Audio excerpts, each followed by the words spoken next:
I'm going to tell a story from my life that doesn't make sense. I'm not going to try to make sense of it. I'm just going to tell you the story, and I don't think there isn't any way to make sense of this story unless you look again outside the playing field in a big way, right? Here's the story. So when I was defending my life in this house from this well-known attacker and predator, and then I was taken to jail while the trespasser on this house with 5-year history of attacking and assaulting people in this house was left on the property. They took the woman to jail, the victim, for trying to defend my life. He had threatened to shoot me through my door, and the police just didn't. Anyway, insanity. But I actually really had an interesting experience at the jail. I was kind of glad I went. It was really cool. There's a lot of neat women there, and the staff was respectful, and I'd never been to a jail other than in Maine, and that was a totally different experience, but it was really cool. So I kind of was like, okay, this is an experience worth having. At the jail, they had a notice that said that you are entitled, for being in jail, and if you were sexually assaulted, you're entitled to free therapy from this Tri-Valley Haven therapeutic, and they work with specifically sexual assault and women, supposedly. They didn't say women, but I imagine most of their clientele are women who have been sexually assaulted. So I need therapy. I need a good therapy, right? That's very different than bad therapy. So I called them up, and a woman came right away and met with me in the jail, and she seemed great. She was a little younger than me, maybe like 10 years younger than me. And so when I got out of the jail, and they just dropped the charges because these people, they were the ones. They should never have arrested the victim. Good job, police. Anyway, so I went to Tri-Valley Haven to meet with her because, I'm the victim of horrific sexual assault and trafficking. I'm in such danger here, and I'm extremely traumatized and torture. So I go to meet the woman at Tri-Valley Haven.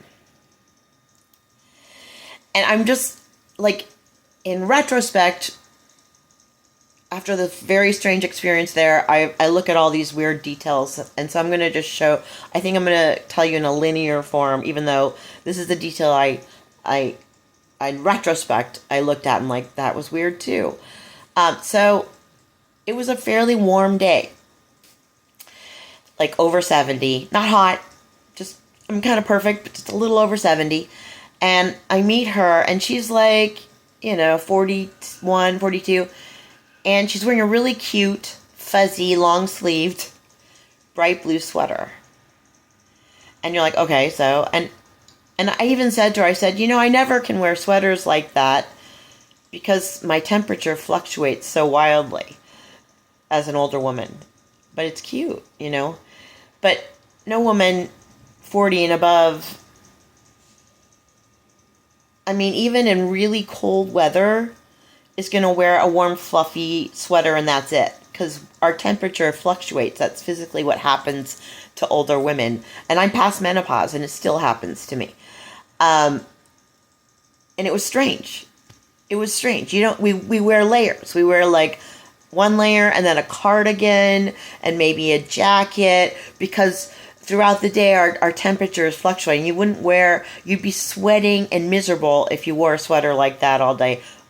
The vast majority of women. But, maybe she was just maybe she was an outlier in that way. But it was strange what she was wearing, okay? So we go into kind of out of the way, like this large, well-appointed therapy room. And we start talking. I'm telling her about my experiences. And she's saying strange things. Like she's making excuses for men, allowing, for the authorities allowing and ignoring and shutting their eyes to all the modern slavery going on with women. And actually, she pointed out one guy she knew, one cop, who was very interested in learning more about it. And how come I seem to be blaming all men for the situation when there's this one cop that actually seems very interested in learning more? Well, because if there's even one woman that's happened to me and there's no justice, that's way more than enough. That shouldn't be happening at all. And you should know that as a therapist working with women who are victims of sexual trauma. Anyway, in the course of this conversation, I started emoting angrily, which should, if the therapy is being done right for women with who have been sexually assaulted, that should happen in every therapy session, that women are emoting. I mean, they should be screaming and shouting. It should be the one place where they can just fully let out the rage and the horror and the sadness of the violation that has happened to them, right? They should just be able to scream and shout at the top of their voice. I wasn't doing that, but I was emoting angrily.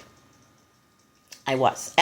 I would say it was far from my top range, but midway of my angry emoting.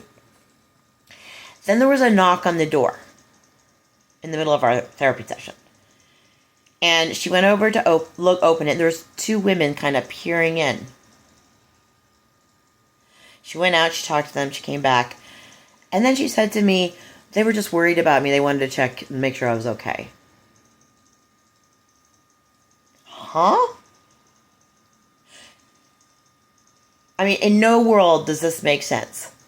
In no world that you're in a clinic that is mostly designated for victims of sexual assault and that someone is emoting angrily in a therapy session and two personnel come to the door to make sure the female therapist is safe.